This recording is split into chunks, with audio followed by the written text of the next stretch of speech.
What's up? I'm back sooner than I thought I would be, so I bet you know what that means. I got some good news. Car parts? Not exactly. Better, I think. I'll go ahead and turn the camera around so you guys can see what I'm talking about, because I know you don't like looking at my ugly face.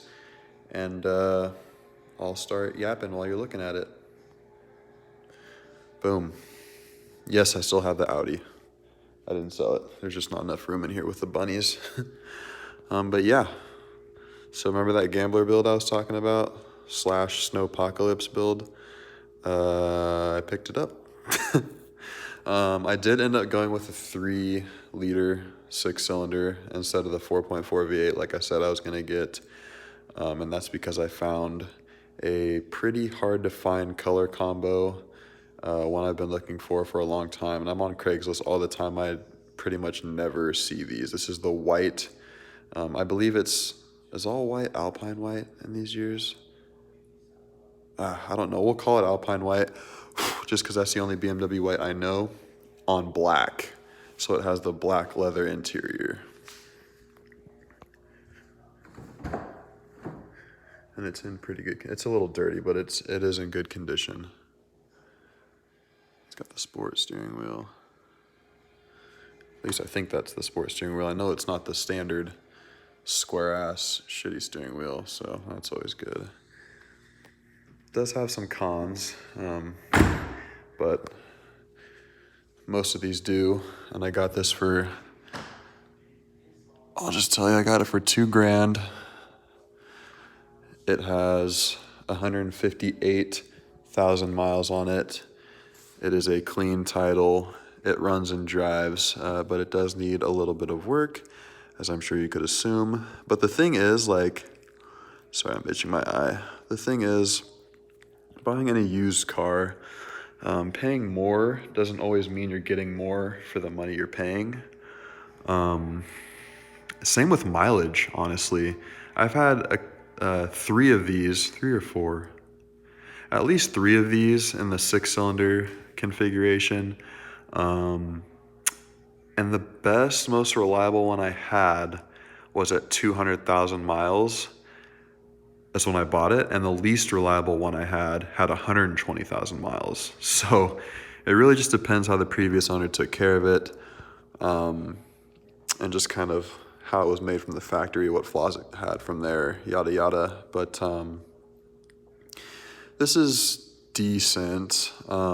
It doesn't look like it was neglected, but you can kind of tell that it definitely needs a good pick-me-up. Sorry, I can't really do a full walk around. It's a little tight in here. I need to move some stuff around because the garage is big. I just not utilizing the space great. This piece, I'll just start going over the flaws now. So this piece is like $28 online, so I'll go ahead and order that. I don't know how much this piece is, but the mirror, I think it's like can't remember what kind of fluid or resin that they have in there that when it breaks, the seal breaks in there and it leaks all this crap out. I think that's why it's discolored. But yeah, I'll show you the driver's side now. I'm gonna do LEDs in the dome and map light, just like I do in all of my other cars, because I don't like the yellow light that has like no output. So yeah, there's no real cons that I've seen yet on the interior besides the fact that the stereo doesn't work. It does have power to it, but there's no audio. I'm assuming it's an amplifier problem maybe, because BMW has like a proprietary amp that they use. I might try and rewire in just a whole new single DIN setup myself, or I might just take it to a professional and have them do it so I don't fuck up the wiring.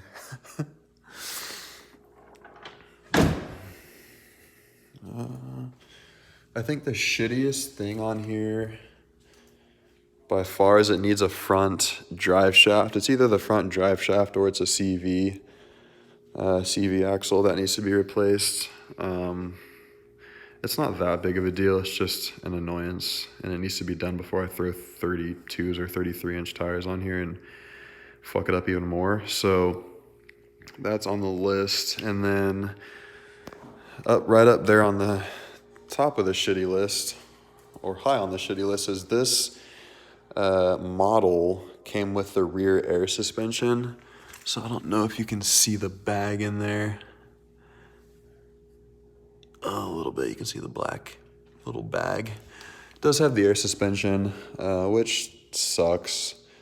But either way, I was planning on refreshing the shocks and possibly lifting it. So I'll be doing a bag delete, which is fairly simple. They sell kits online.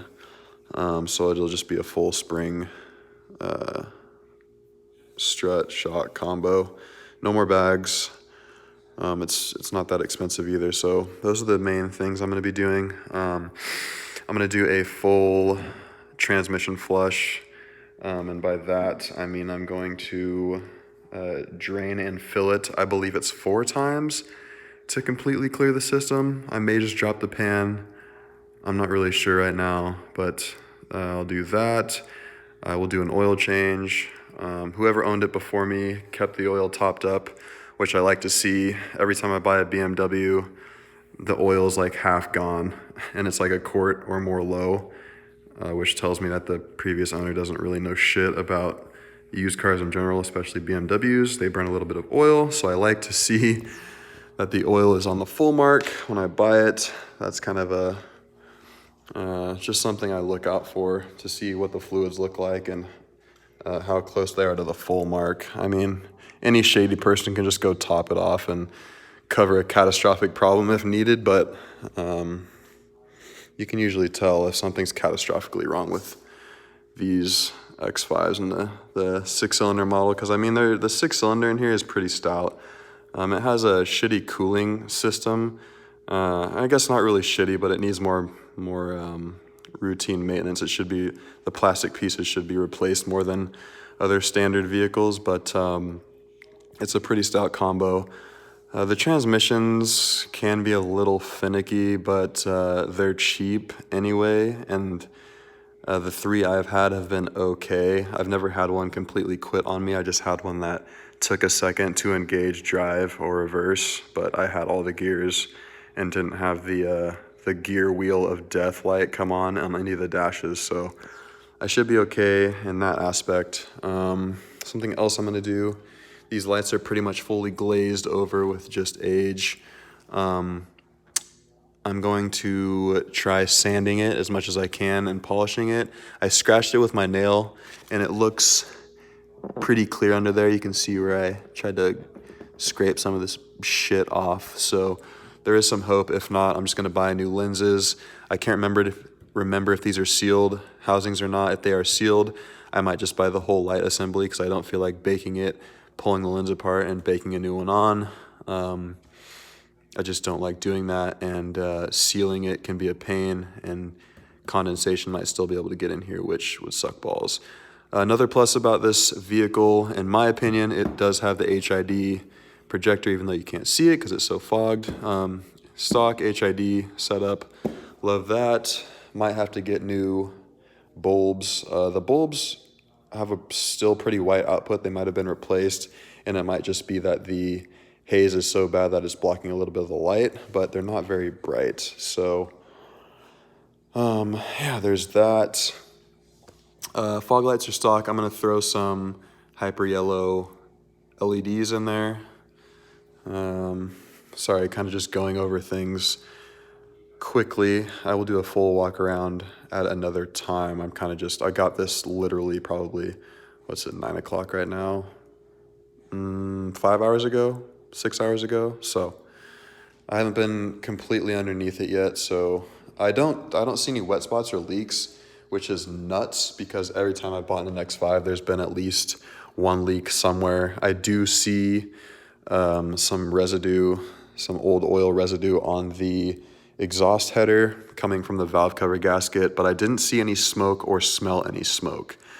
But that is a possibility that the valve cover is leaking. Not a big deal. Most of them are on these 6-cylinder Beamers, even the 3 Series, 5 Series, you name it. The 6 cylinders like to leak from the valve cover gasket. So simple job. Brakes are good, tires are good, except that one has a screw in it, which doesn't matter anyway because I'm going to be doing wheels and tires. So expect maintenance things first, unless I just can't contain myself and I buy some actual mods at the same time. But I'm going to try really hard to focus on maintenance first, because the goal is, this isn't going to be my shitbox beater, although I will drive it in the Gambler and when it snows bad and stuff and all that. But my goal is to completely refresh this, bring it back to how it used to be as far as running, goes. So I'd like it to be perfect in that regard. Obviously it's going to look different with, I'm not going to tell you the wheels I'm planning on, but wheels, I don't know if I'm going to do an all-terrain or a mud terrain yet. I'm still on the fence. I'm doing a 275/70 17, and it's hard to find a mud terrain in that, so we'll just have to see. It'll be the biggest tire I've done on an X5. All my other ones have been 265/70 17, so this will be a little bit bigger. This is about as big as you're going to want to go on a +0 offset. Any bigger, any taller or wider, you're gonna probably start rubbing on stuff, especially if you're gonna take it on trails. So, but we'll cross that bridge when we get there. Last con is it has a fairly decently sized cracked windshield all the way across, and then a little up on that side. Again, it's an old car, so not too worried about it. It's like $350, I think, to get a new one. So I'm gonna go ahead and do that. And then I'm probably gonna tint the side windows 35%, the rearmost back window either 5 or 20%, and then the windshield 70%. So it's not gonna be too dark, but it's gonna look good. So we're at like 12 and a half minutes, so I'm gonna wrap it up. I just wanted to show you guys because I was excited to find this color combo, because it's somewhat hard to find, honestly, any BMW with white on a black exterior. So glad I found this and picked it up. It's a good runner, and we'll see how she goes. All right, I look forward to updating you guys again when I have some maintenance stuff or some mods, which should be in short time. All right, see you guys in the next one.